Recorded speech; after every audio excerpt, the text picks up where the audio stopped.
Welcome to this week's episode of The Providers, brought to you by Smoking It Smokers and SmokingIt.com. This week, Steve and I are hanging out.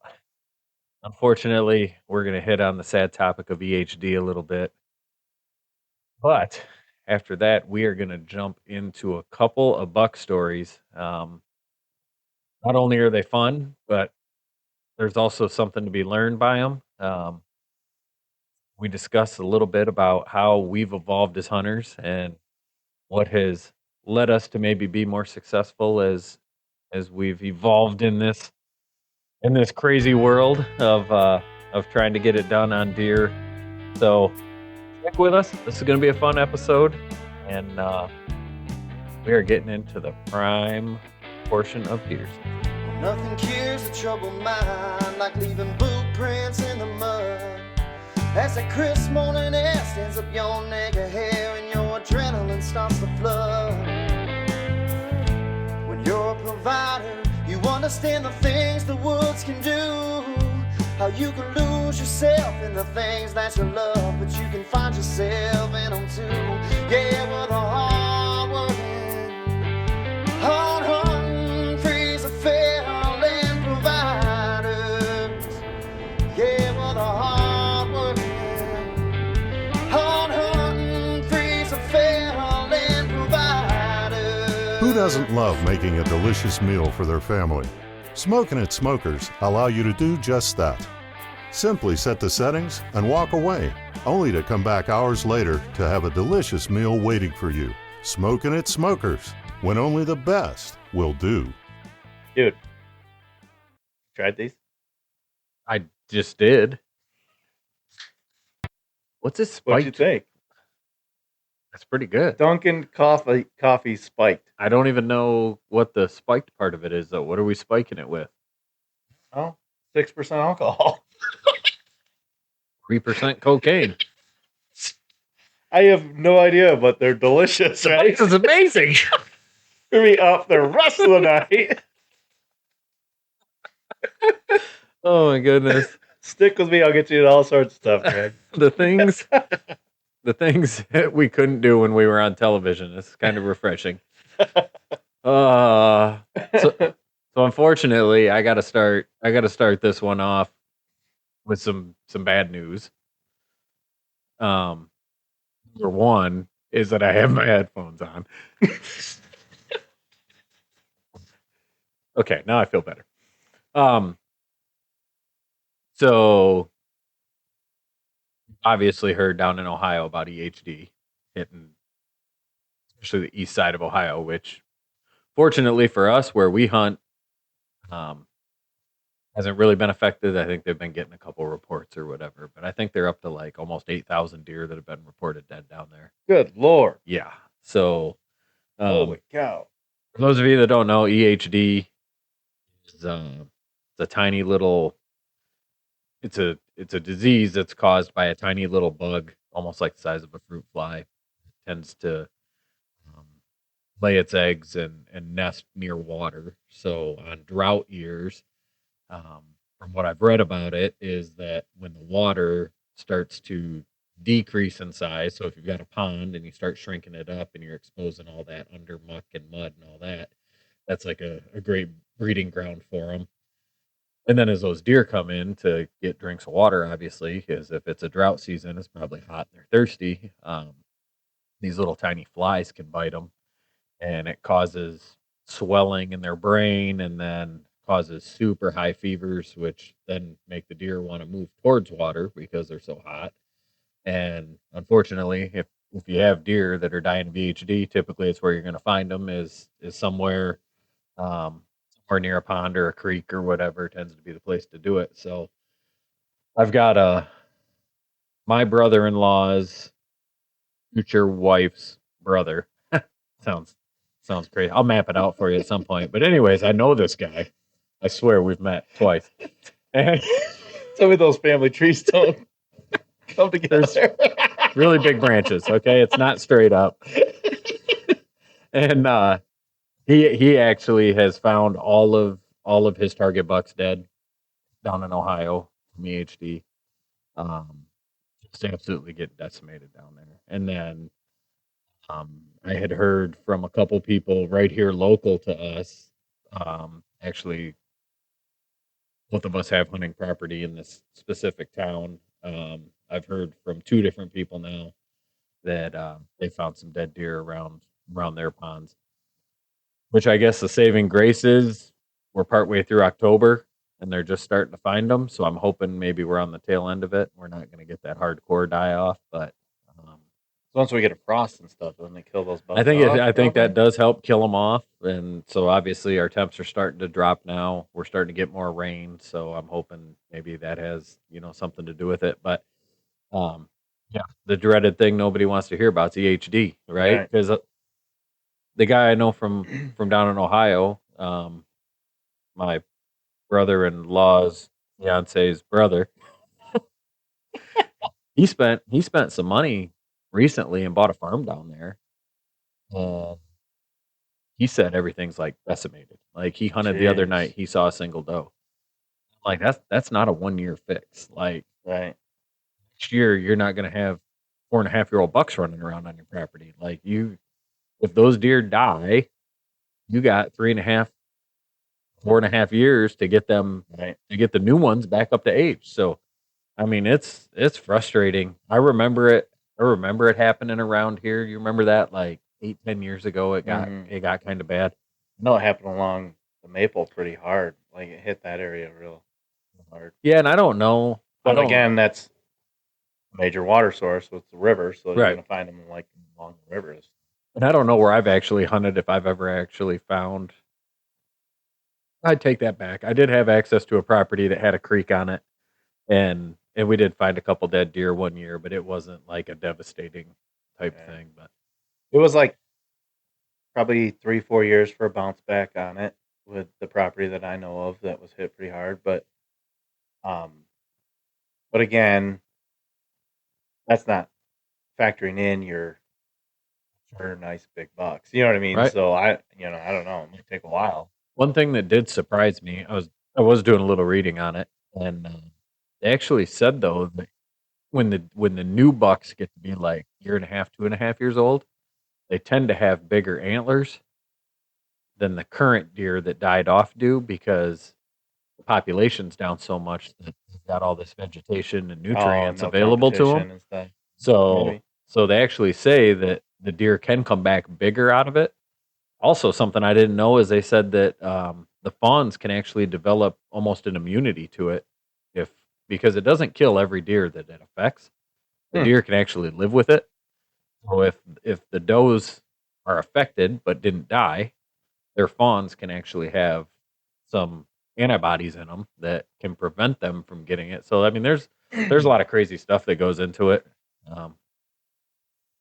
Kind of like COVID-19, we just got to line them up, give them all a So shot. you don't have to vaccinate all these Yeah, deer. we're gonna have to go vaccinate them all and give them a Go booster. vaccinate your deer. Yeah, give them a booster every year. So Stupid vaccination.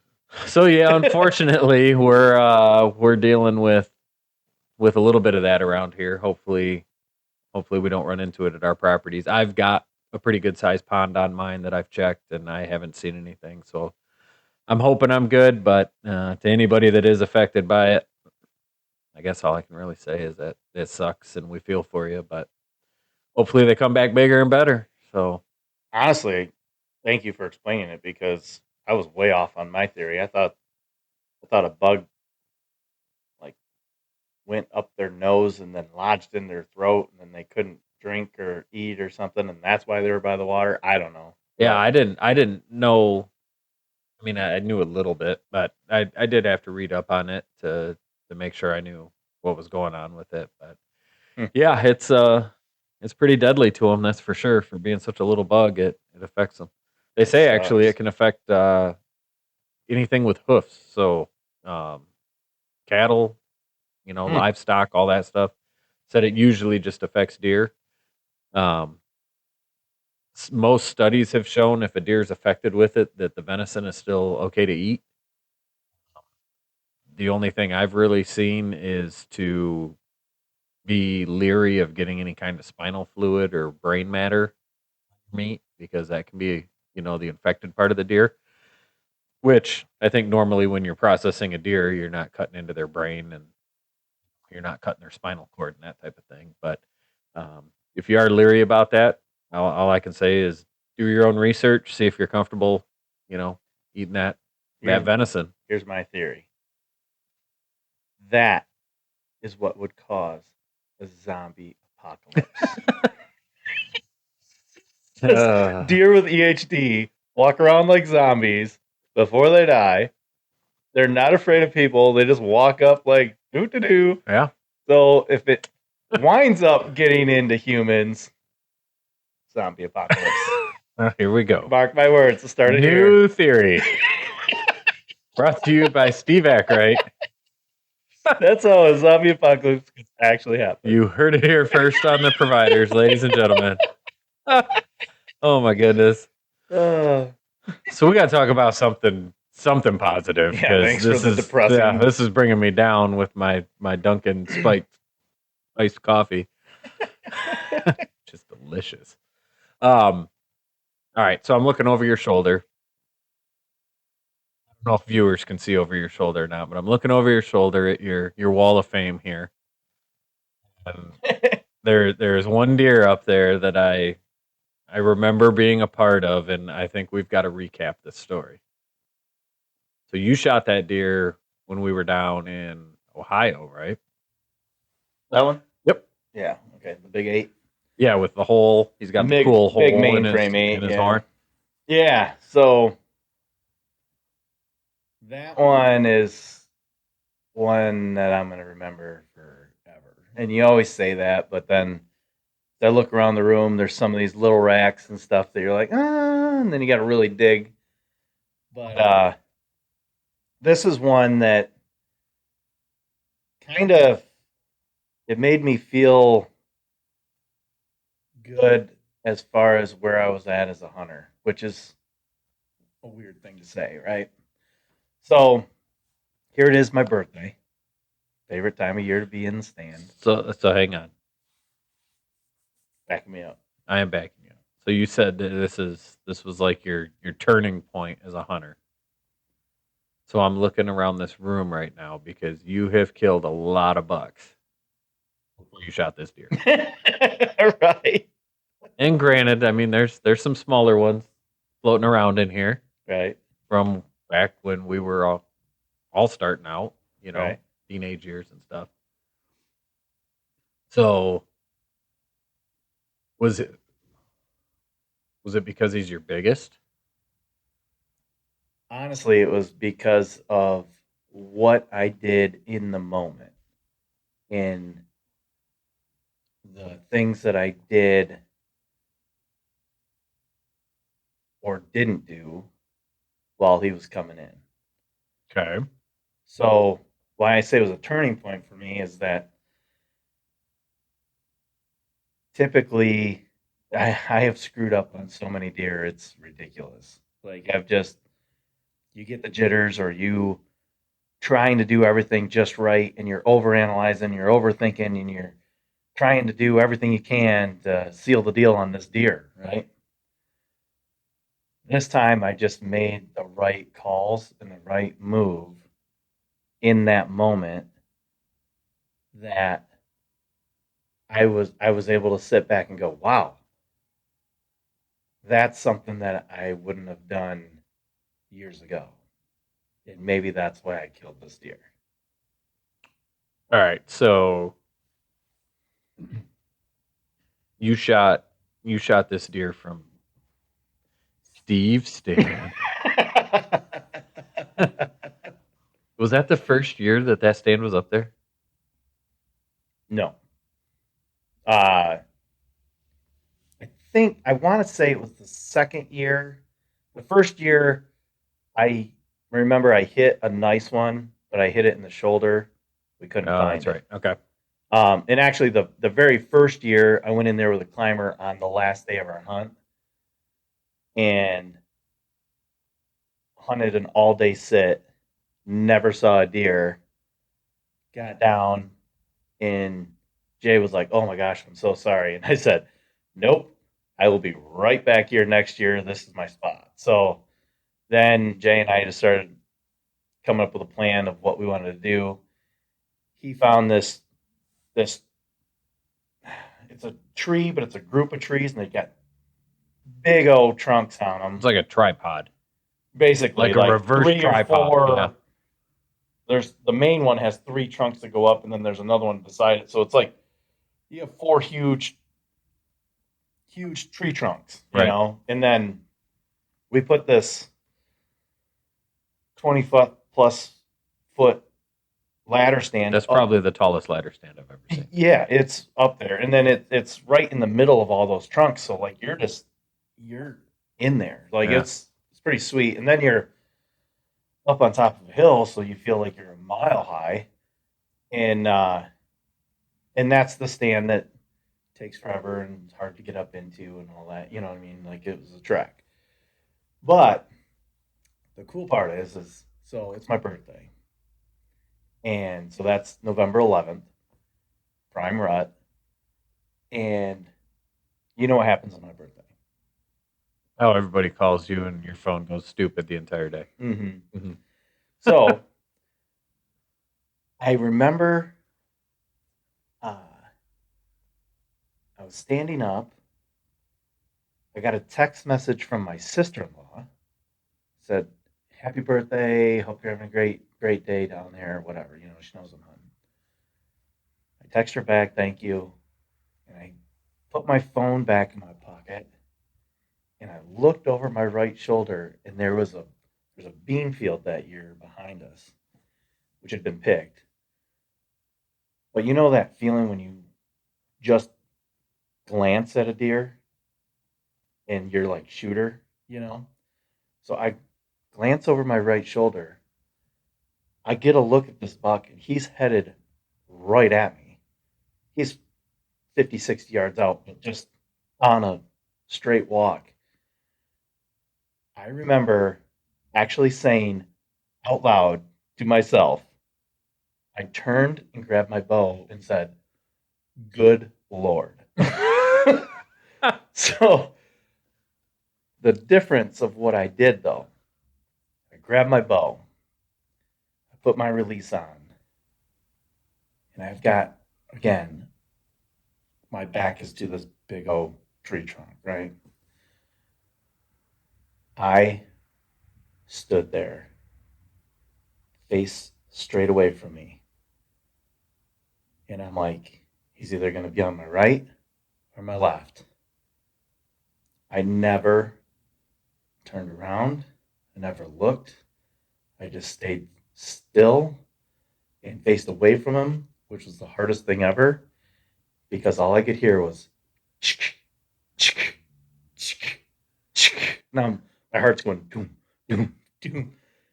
And then he came off to my left, and he walked into my woods, and I saw his rack just turn and look through the woods, turn and look back, and he is literally 5 yards below me.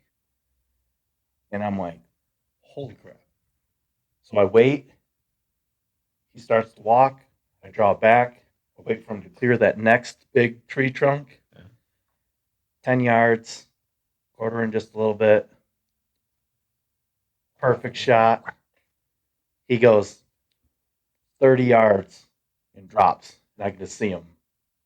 And I was just like, this is the best. Like, it was Yeah. so awesome. So it was like just being able to be patient. Like, it was like I don't know. I want to say it was like a change of mindset or a maturity of hunting, maybe, where it was like before, I can guarantee I would have spun around in my stand. I've been looking around that tree. I've been like, where's he at? What's he doing? What do I do? What do I do? And then he would have picked me off. You know what I mean? You wouldn't have, I haven't been to see Steve stand very frequently. But You couldn't have shot him that direction. No, I You would couldn't have been a huge mistake Yeah. turning around because right, you would have had to wait for him to clear into your right. wood chunk anyway. And what would he have seen? Me Right, bobbing and doing weaving. this. You know what I mean? So it was like I was patient enough to just sit there and let him come in. and just hearing his footsteps through those leaves was like, oh my God. But it was quite a hunt. It was great. I called the guys. Jay and Matt come. Jay actually, like, to impress those guys in Ohio, it takes a lot. This buck is not my highest scoring buck, but I guarantee he's my most mature buck. His horns are real thick. His body was huge. Like, he was just... Oh, you can tell by looking at He's him just a next to stud, because that's you a know? Michigan deer on each side of him, right? Yeah. Like he's Yeah. you could tell that thing's a beast. So what you're trying to tell me is you sat there and faced straight away, not looking at that deer, right? Mm-hmm. And at no point in time did your head tell you hit record on the camera. Right. Just making sure. Right. Uh-huh. Right. Right. And that's why no one ever saw that buck on the show. Good point. Yeah. Good point. Yeah, weird. Yeah. Yeah. Weird. Everything was perfect. Man, I bet that pissed off the editor. No, that's It was a good feeling having Jay say, every year I shoot a deer. Every year that I shoot a deer, not that I shoot a deer every year, but every year that I've been successful, I'm like, Jay, would you have shot it? That's the one buck that he's I was like, gonna say, yeah. and he's honest. He's Yeah. honest. That's the one buck that he's been like, yeah. So that was cool. And then Jay and Matt are two huge dudes. So they just grab on and they drag him through the woods. And I'm walking behind like, wait, this isn't right. They're dragging my deer. The hills there are so big that we're pulling the deer down the hill. The deer starts running Matt over. He jumps up and rides the deer down the hill. That was pretty funny. Yeah. Yeah. I can't even remember where I was at. I must have been hunting at Matt's Yeah, I think because so. I wasn't on the property. Must be. Yeah, when it you was shot just Jay, Matt, and I hunting that property at that point. I think you were at the him. Yeah, I don't know where. you were at the cabin, and then we decided just to field dress him right there, and then take him out, and then you got to see him when we got back. Right. So, Yeah, he's a good one. That's for sure. yeah, it was fun, huh? It's funny you talk about like because I think anybody that's new to hunting, maybe people who aren't new to hunting that have been doing it forever, you get that initial adrenaline rush. Mm-hmm. Like if I see a deer, I can still my heart rate increases, right? Right. It could be a fawn. Right. But if you're sitting there in the woods, you haven't seen anything for an hour, and you see a deer, your heart rate obviously jumps up. You get that adrenaline pumping, and then obviously if it's a buck, now you're like, do I grab my binoculars? Do I grab my rangefinder? Do I stand here? Do I get my bow? Do I clip my release on my bow? You know what? Like there's so Right. many things running through your head. And I've kind of felt the same way over the past couple of years. I feel like the way my body has worked is I typically hold it together through the shot, and then when the shot's gone, Right. then I'm a Yeah. train wreck. And that's what I've evolved into. And there's like when I was a younger hunter, it was like, oh, you know. Oh, yeah. And then now it's like I get that initial, and then it's almost like you go into kill mode. Kill mode. Yep. And then you're like, okay, what do I got to do to get this done? Yep. And then you keep it together, and as soon as that shot hits, then you're just like, my legs are shaking, my Oh, yeah. arms are shaking. It's just like, Well, how I many can't talk. deer It's did like you crazy. kill on camera that you were like, it's the shaky hand? It's the shaky hand. Yeah. But it's not even, that's one aspect of it. Like the adrenaline part is the definite aspect of it. But like you just said, like I feel like in the past couple of years, I've been able to control my movements Mhm. where it's not freak out and grab something out of my backpack or Mhm. grab my bow reel. You know what I mean? Like it's more like And that's a And- hard Yeah. thing Yeah. to teach yourself. And some of it is like you pick things up from other people, right? And you can watch TV show, and you might be able to pick stuff up or whatever. But I remember being with you, not to ruin your big buck story or whatever, but I remember being with you filming, and this was the biggest deer that we've seen on the hoof come through, and I remember filming, and I'm looking at the screen, but I'm looking over at you. This deer is 25 yards away, if anything. Like, and what are you doing? Let me get my rangefinder and let me see where he's at. I gotta look at it. And I'm going, are you nuts? Like, what are you doing? Like, how does he have this much composure to be like, oh, let me do, you know? And just seeing how you were like cool as a cucumber, I thought. You know what I mean? So like, And then Looked baby, bigger and cried like a baby. yeah. You were a shit show after that, but leading up to it, like, and maybe I gained something out of that. You know what I mean? Like being cool, calm, and collected in the moment as much as possible. Yeah. And then, you know, going into that mode to get it done. You know, so But I don't know. I don't know that that's a taught thing. You know what I mean? Like, Yeah. I think that's your body either has that or it doesn't. I'm fortunate enough that it has it because I don't claim to have worked on that. You know what I Right. mean? I obviously after you've done something a few times, you get more comfortable. So right. I think on my end, it's just been experience, and the more you're into situations, the more you're going to learn. Yeah. And I'll tell you right now, it's not like I'm not going to mess up on another one when it comes through. You know what I mean? Mhm. But I might go about it a lot different way than when I was a younger hunter. You know what I mean? I think if you're a new hunter out there, like having that whole process in your head beforehand is key. Like, I'm not saying this was ever right or wrong, but my routine back when we hunted out of tree stands, I do it now with my saddle too a little bit, but I'd get in my tree stand and I'd look and I'd be like, I have a shooting window to my left. I have maybe a shooting window out in front of me. Maybe I've got something else Mhm. over here. Yeah, you're pre-planning everything. And I'm sitting yeah. there. As soon as it Right. got daylight, my ritual was I'm going to take out my rangefinder. I'm going to range the back of that lane. I'm going to range the back of that lane. I'm going to range the back of that lane. So when the deer comes in, I don't have to grab my rangefinder and go, now when my big buck came in, he came the direction we didn't think he was going to come from. So I did range him. But I'd do that. And then I'd grab my bow and I'd stand up and I'd aim at that spot and I'd aim at that spot and just feel what it was like, because there's nothing worse than drawing back and turning your elbow and hitting a limb behind you that you never even thought about until you're trying to get to full draw on something. So I think there's good things for newer hunters to maybe take away from this. Well, also,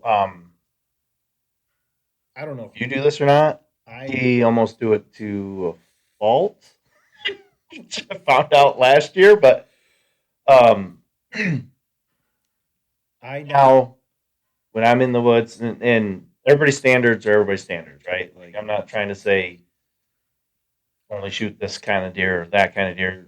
I used to get pumped up over a spike or 4-point or 6-point, like, you know, whatever. But now I'm in the woods, I'm like, shooter or not shooter, shooter or not shooter. You know, Right. Like I'm Whatever that standard is. right.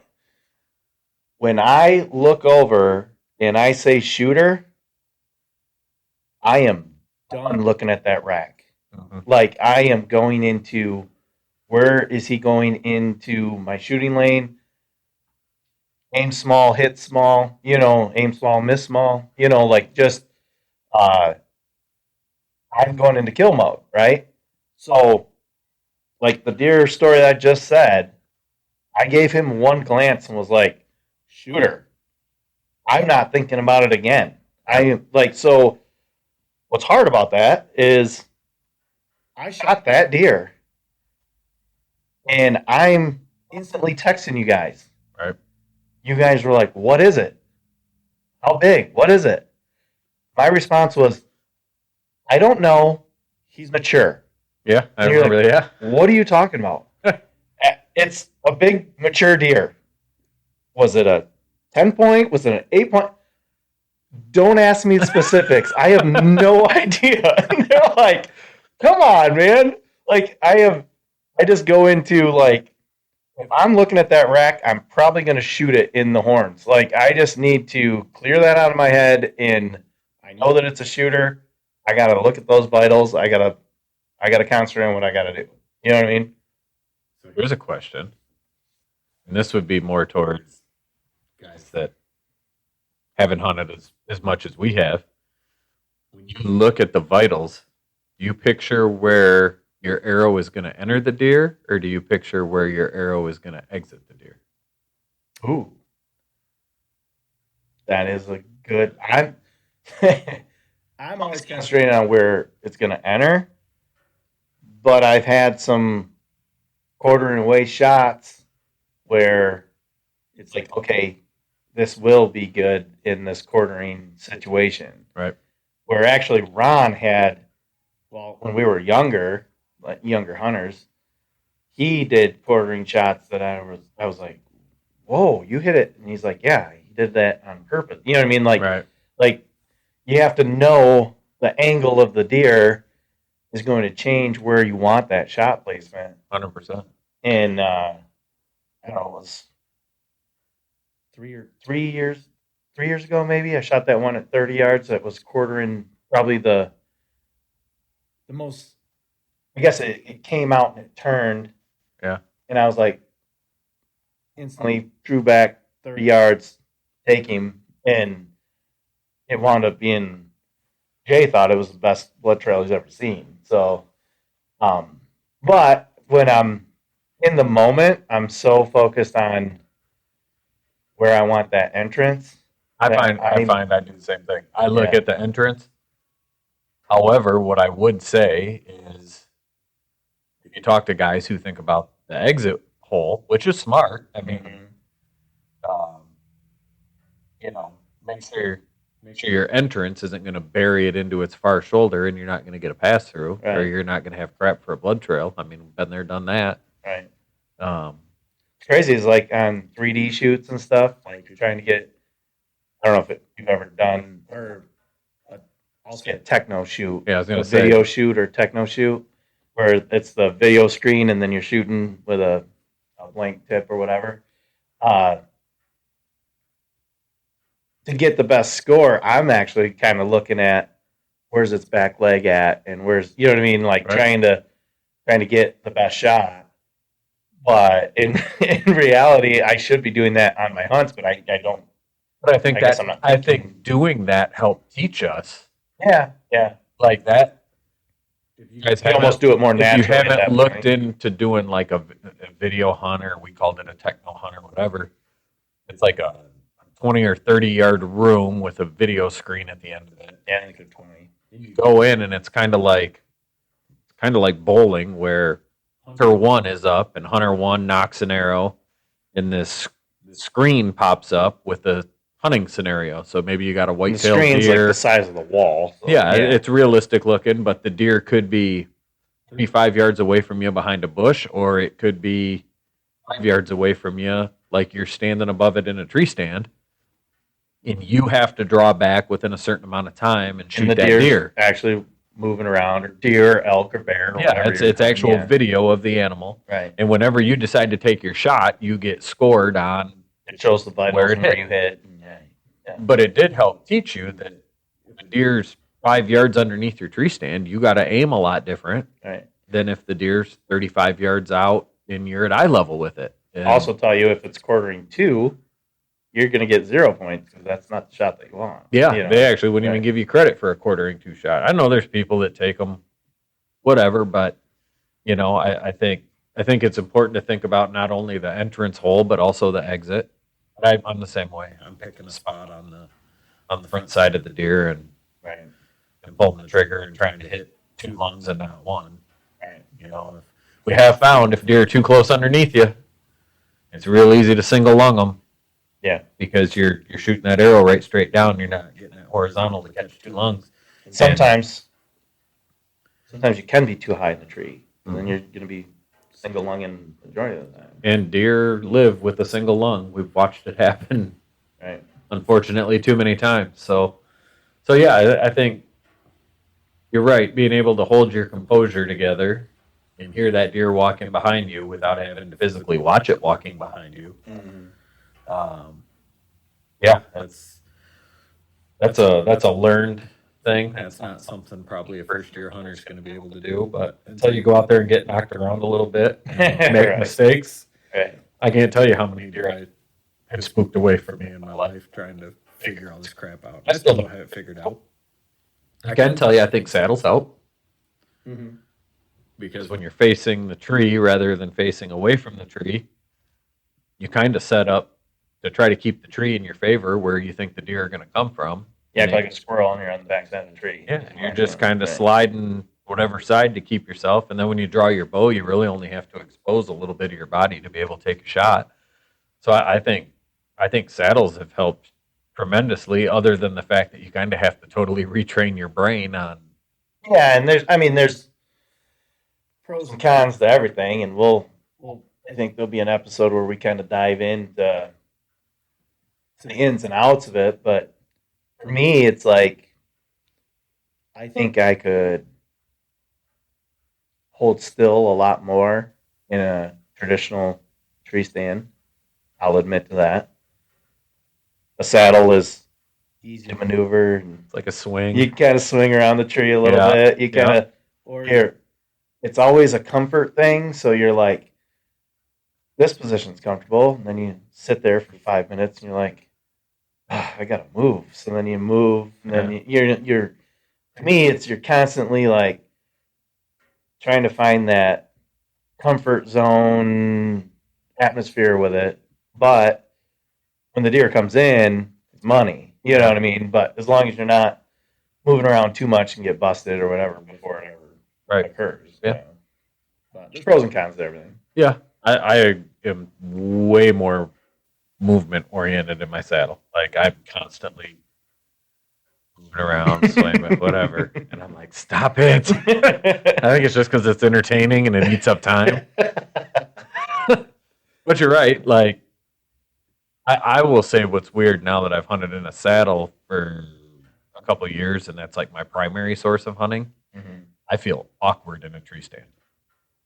Yeah, I feel very unsafe like you're just sitting in a almost hang-on tree stand. exposed to nothing land or something. I don't know, like not having that tree in front of me, and then like when you're in what people don't understand, I think, if you never saddle hunted, is when you're hooked up in a tree saddle, you constantly have tension on your body, Mm-hmm. and then your feet are touching the tree. So there's never an opportunity to really get hurt Well, once you're connected. so it's a mindset because you're literally using rock mountain climbing gear, Right. is what you're essentially doing. And Rated for a whole lot more weight than what rated we that it can could offer. like hold my truck or something. Like it's Yeah. just stupid the amount of weight that it can withstand, the rope, all of that stuff. Like it's a stupid amount of weight. Unless you're Ron Van Meter and you buy your carabiners at the gas station on the way to the hunt. Right. They're made for keychains. That's a whole different topic. So if you buy the right gear. However, also a true story. Greg was like, what are you using? That guy, oh Ooh. yeah, wow. But you learn to trust that. Like you're like, I'm just gonna hang from this one rope off of this tree, and it's like, yeah, it's And made it's for that. rock It's- solid. Oh yeah, and you can flip over totally upside down and backwards, and you're not going anywhere. Like it's totally safe. And then, so you get. Then if I sit in a tree stand, Mm-hmm. there's like that vulnerability where you've got that wiggle room to Right. lean, or if, God forbid, you close your eyes for a second or something and you start to tip, like, I don't know. Or I if just the, don't feel safe. Or if the cables decide to snap. That's happened as well. Right. We'll get into Not that. to me. We'll get into that on another episode. I was there to witness it. Yeah. But yeah, I mean, yeah. So I think knowing your equipment kind of dictates how you handle your hunting movement. So, 'cause hunting out of a saddle is very different than hunting out of a tree stand, which is very different than hunting out of a ground blind. Right. So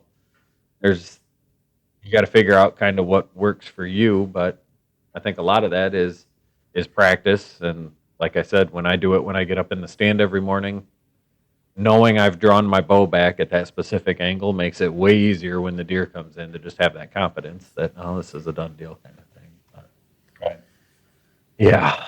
So we're looking at old pictures and reminiscing about, we think it's the first deer we shot. Well, it's the first buck that I think we shot on camera through pass-through. Yeah, I think it actually Right. was. Yeah. I don't think it was the first doe because we did some of the early season doe stuff, but I got invited. Steve had already been up there a couple of years to Ethan's cabin, and we've mentioned this on a previous podcast, but basically it was a square mile of property that we had permission to hunt, right? Right. And just a really cool opportunity. I think there was 6 or 7 or 8 of us up there, maybe. We did a big deer camp that year. It's pretty cool. And that was the first year of trying to film hunt. So I think we had one video camera, right? We had the single camera, and you were going to come out and film me. Well, no. So Ethan that year told us, "Hey, we also have this 60 acres that's down the road or something." That's right. The square mile's not enough. Right. So Greg's like, So if you "Oh, want the extra there's 60, more property." Yeah, okay. I was like, well, let's try this out. So he went and found an area, and I think I filmed Ron or something like that, or Ron filmed me or something. And then that night, you told me, "Hey, I found this sweet spot. I left my climber at the base of the tree. That's right. Yeah. Just come in with me and let's just film it and see what we could do." And I was like, "Oh, all right." So, like, of course, you'd want to go to the property, the 60 acres. yeah. So I'm picking on him about that or whatever, and then we go out there, and it was a nice setup, nice spot. It was like, I feel like it was on the edge of. There's lots of ferns up there. Mm-hmm. Like lots of ferns, and it was like a big open mature woods, but we were up on the edge of like some thick cover. And I remember like earlier that morning, I think we had like a little 4-point kind of come grunting his way through and Which stuff. Up there is very, very typical. Like, Oh yeah, at this point, spikes, 4 points. yeah, you were Ron happy. and I You were hunted- happy to see bucks. Yeah, I think it was probably Ron and I's 3rd year, maybe hunting up there, and we had seen a couple of good bucks, but like super, super rare. Like, I mean, it's up north Michigan hunting, man. It was like spikes and 4 points galore. You know what I mean? So, Right. anyhow. And I didn't know what to expect because it was my first year up there, Mm-hmm. and I wasn't crazy far into my hunting journey with not starting until I was like 16 or 17. So I hadn't seen a lot of bucks. And I remember that little buck came through, and I don't remember which one of us spotted it first, but we were like, "Oh, that's like a good buck coming, right?" And we were like double amped up because it was the first buck we're getting on video. Mm-hmm. So, yeah, that deer came walking in like perfect. And I remember you had It was like an 8 point, right? it was a good 8. I think like a chocolatey colored rack. Like Yeah, he had a yeah. cool colored rack, you Yeah. know, being up northern part of Michigan. And he comes through. If I remember right, I think he got behind us. And when he got behind us, he turned and he came back through like right in front of me, like 15, 20-yard shot, if I remember right. Mm-hmm.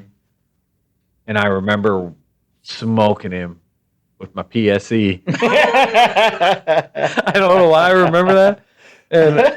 And I think I might have turned and looked at the camera and said, I just put the smack and cheesy down on that buck, because I got a bunch of people that gave me shit about that afterwards too. But dude, it was so awesome. Like, we were pumped. That deer ran off. Yeah. We saw it run off, and it was running strong. Like, we could see it quite a ways, and that deer was on a mission. But we felt like we shot it well. Yeah. Like, we thought the hit was gonna hit. good. So we get down, we go back to camp. Well, you're at camp. You can't No just go cell track a service. deer by yourself. You got to have everybody. So, yeah. And I don't think anybody had cell service, either that or we just didn't Oh, even right. have our phones with us at that point. Right. So we had to get back to camp, tell everybody we shot one. So we get everybody loaded up to leave the square mile to come over to the 60 acres. And it was like sporadic blood, right? Like, Mhm. it was hard for 6, 7 of us, whatever there were, to try to keep up with the blood trail on this deer. But we saw blood that led up to this pretty good sized river. And we're like, do we think this deer crossed the river? And I remember we found like these downed logs that we could all try to walk across. And I think we'd actually lost blood for a little while, and somebody spotted blood like by the bank, and it was Mhm. like that renewed, I got blood. Mhm. And everybody like found this down tree and just take off running across this log to get to the other side. And we get over there and we're looking and we're looking and we're looking, and we can't find anything. Mhm.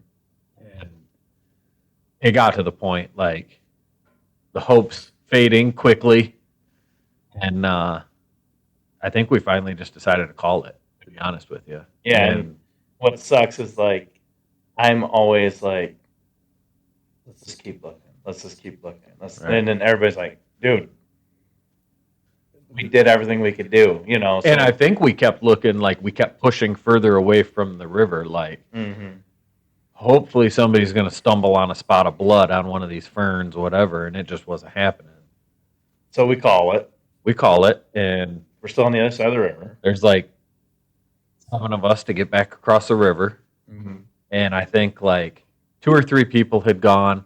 I was the last. I think I went across, and then Steve's the last guy, I think, because you were filming. You were trying to film everybody, and you're I'm walking across, and I'm watching my steps so I don't fall in the river with this camera.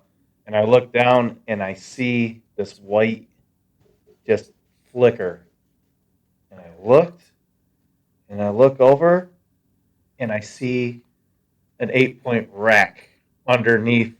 That buck had died in the river, drifted down, and sucked underneath the log jam that we used to cross that river. all of us crossed, That was and then we had to insane. figure out how to get it out of how there. to get him out of there. Yeah, That It was so cold. crazy, It was man. cold, nasty. Like nobody wanted to get wet, but Right. yeah, we had to get him out of there, and then we had to. I remember we had to drag him up some big embankment, Mm-hmm. and yeah, that was so cool. That was That was- such a cool hunt. That was awesome. I still got that deer up on the wall at home, but yeah, like I think at that point that was one of the bigger deer that was taken up there. And don't Right. get me wrong, this was not a huge deer. This is right. 115 inch, maybe. Maybe, yeah. So, I mean it was a cool chocolate racked 8-point that Right. was awesome, and I was ecstatic about it. And for the location, I was really ecstatic about it. The fact that we got it on film. And we got it on film. Yeah. Like that was super cool. that was one of the first deer that one of the first hunts that we edited and showed another production company that Mhm. had shows on the Outdoor Channel and all that. It was just so cool to have that, to see their reaction, and obviously they critiqued the crap out of us and told us what we did wrong just as much as what we did right, but we learned a lot from Yeah, that was cool. doing that, Absolutely. and that was kind of what got PTP off the ground. And Yeah. got that first buck kill out of the way, so it's pretty sweet. Yeah, it was sweet. But All right. I got one question for you because Uh-oh. it popped in through the email address. If you guys want to shoot in questions, remember it's theproviderspodcast@gmail.com. And didn't actually even put a name on it, but they said if you had to carry rattling antlers or a grunt tube, which would you pick? Ooh. I'm going grunt. I'm going grunt too. I am too, but what's your reason? I've had it work more. I've seen it work more. And I've also had sometimes it's more because you're throwing the kitchen sink at it, but I've rattled before where I've actually had eyes on the deer and it was like, nah, I'm out of here. You know what I mean? Where I think blind rattling helps. Like if a deer's off a ways in the distance, I think it gets their curiosity going and can get them to come over. But if you're trying to like seal the deal and get it to come within 20 yards of you, give your grunt tube all day. That's my opinion. I agree. And I think my reason is if you've ever listened to two bucks spar or fight each other, there is so much more noise that goes into it than antlers clicking together. Leaves kicking. And, Oh, yeah. dirt getting thrashed, trees getting ran in. Like it's die hard, right? And I feel like, and like you just said, if there's a buck within sight of you and they hear antlers, they know damn well they should be able to see a couple bodies in the woods. You know what I mean? Right. Where the deer could be standing perfectly still and grunt and stay pretty hidden is the way I look at it. And then I bought the extinguisher front tube. We're not sponsored by any of these people, but I bought the extinguisher and it's got that clickable feature where I can go all the way down to a fawn or fawn, bleat, small buck, big buck. And I feel like having those options to be more vocal, depending on your circumstances, is kind of cool to just be able to do with the thumb movement. And it's a heck of a lot easier to carry in and out of the woods than a set of rattling antlers. But, yeah. All right, we both agree on that. One of my 10 point back here, that's how I got him is he was 100 yards away. I grunted at him and he actually came running right at me. So that was pretty sweet. I think they work. I think probably depending where you live in the country too, you might get different responses out of that. Yeah. But I would say us hunting in Michigan and what we've seen in Ohio, we get better responses out of a grunt tube than we do rattling antlers. But yeah, great question. If anybody else has a question, like I said, feel free to shoot us an email. Again, appreciate the sponsor, Smoking at Smokers, for helping us bring this show to you. You can check us out on Instagram, Twitter, YouTube, Facebook. One thing that can really help us is if you guys share us with your friends. If you can tell your friends about us, that is the best way Get the for us word to out. grow this show. You know, we don't want to take any of the organicness out of this and have to spend money to advertise and stuff. So if you guys can spread the word for us, we greatly appreciate it. We love bringing this to you every week. So until next time, I think the next podcast actually may be a whole group of us and the Ohio guys hanging out at deer camp. So Oh man, I can't wait. I'm pumped for deer camp. we're getting ready to head down. So great week, you guys. We will catch you next time.